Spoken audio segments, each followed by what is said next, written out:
All right, so let's talk a little bit about this whole Trump and the Pope Leo situation. So back on the 7th of April, after Trump tweeted about that whole civilization thing, the Pope came on I think one of the prayer services and criticized Trump, saying this, quote, delusion of omnipotence, and called for an end to the, quote, display of power and idolatry of self and money. And so this was in response to Trump amping up stuff in the last week, and then Pope came out and went against him and just talking about peace and all that stuff. So let me first look at some of the things that he said, what the Pope said, and some clips of it, and then we'll talk about it. I don't think he's doing a very good job. He likes crime, I guess. He hit us. Think of it. He's worried about fear. What about the fear when the ministers and the priests and all of those great people that were arrested during COVID, and in many cases they're outside 10 feet apart and they were arrested. So we don't like it. We don't like a pope that's going to say that it's okay to have a nuclear weapon. We don't want a pope that says crime is okay in our cities. I don't like it. I'm not a big fan of Pope Leo. He's a very liberal person, and he's a man that doesn't believe in stopping crime. He's a man that doesn't think that we should be toying with a country that wants a nuclear weapon so they can blow up the world. I'm not a fan of Pope Leo. And then Pope Leo was asked about this on a flight, and this is what he said. I basically said that the message of the church, my message, the message of the gospel, blessed are the peacemakers. I do not look at my role as being political or politician. I don't want to get into a debate with him. I don't think that the message of the gospel is meant to be abused in the way that some people are doing. And I will continue to speak out about this against war, looking to promote peace, promoting dialogue and multilateral relationships among the states, to look for just solutions to problems. Too many people are suffering in the world today. Too many innocent people are being killed. And I think someone has to stand up and say, there's a better way to do this. I have no fear of neither the Trump administration nor speaking out loudly about the message of the gospel. And that's what I believe I am called to do, what the church is called to do. We're not politicians. We're not looking to make foreign policy, as he calls it, with the same perspective that he might understand it.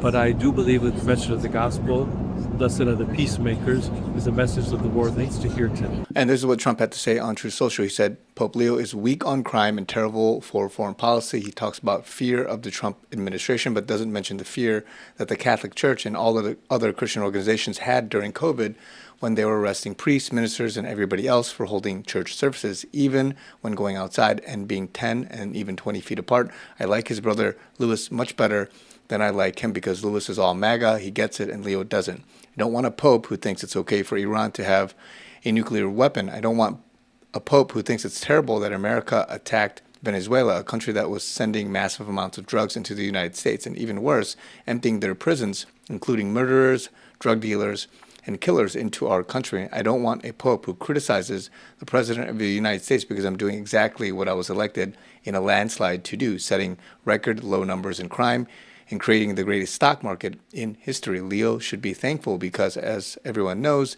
he was a shocking surprise. He wasn't on any list to be pope and was only put there by the church because he was an American, and they thought that would be the best way to deal with President Donald J. Trump. If I wasn't in the White House, Leo wouldn't be in the Vatican. Unfortunately, Leo's weak on crime, weak on nuclear weapons, does not sit well with me, nor does the fact that he meets with Obama sympathizers like David Axelrod, a loser from the left, who is one of those that wanted churchgoers and clerics to be arrested. Leo should get his act together as pope, use common sense, stop catering to the radical left, and focus on being a great pope, not a politician. It's hurting him very badly, and more importantly, it's hurting the Catholic Church.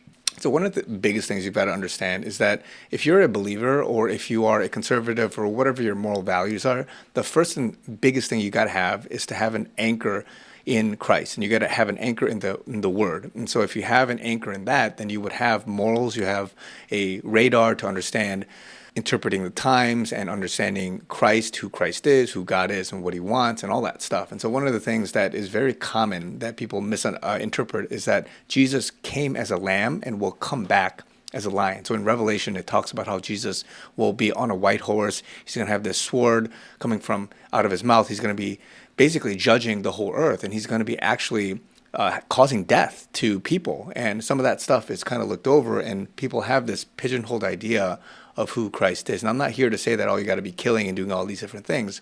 But what's very evident that is consistent with who God is that, especially in the Old Testament, God had commanded the Israelites to go, and as they were taking over their land or taking back their promised land, that they had to go and utterly wipe out people. And so it sounds crazy, but I'm not saying this is what has got to be done.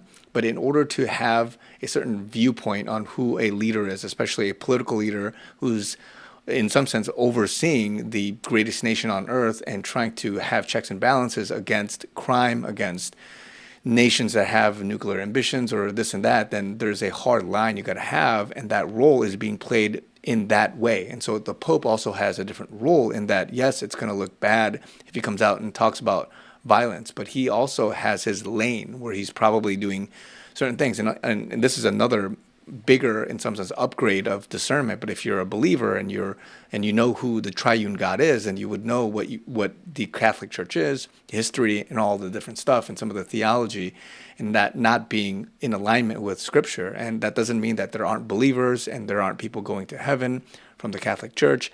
But if you know from that theological perspective. And of course, the Pope is not to be equated to Christ.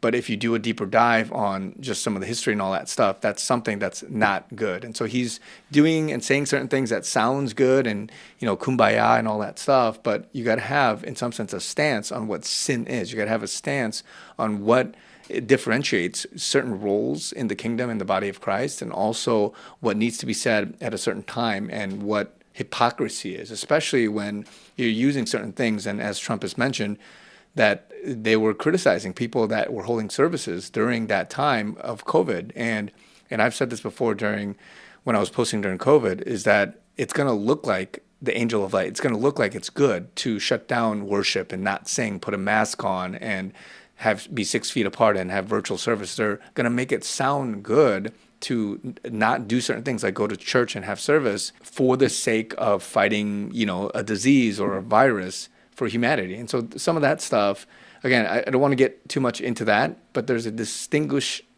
delineation between some of these moral things. And so if you have a more mature understanding of the world, especially political and social norms and how to deal with that, then you would know that Trump, with how he views certain things, is correct. And you can't necessarily side with, and again, I don't, there's things that I don't agree with on Trump. There are things I don't agree with on Pope Leo, but there are also things I do agree with Pope Leo and also with Trump.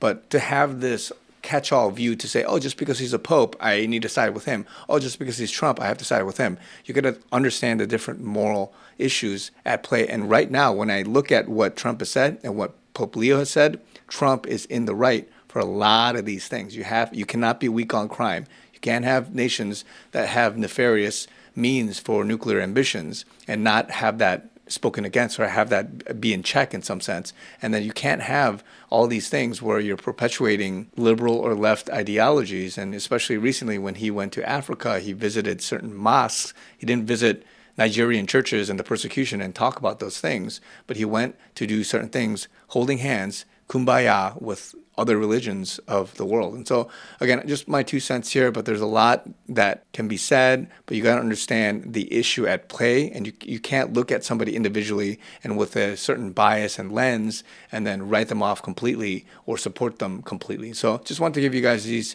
some commentary. Let me know what you guys think down in the comments below. And also, if you guys want to support me and my ministry, would love the continued support. All the information is down in the link below, givesendgo.com/chrisyoonyt. Love you guys. Talk to you guys very soon.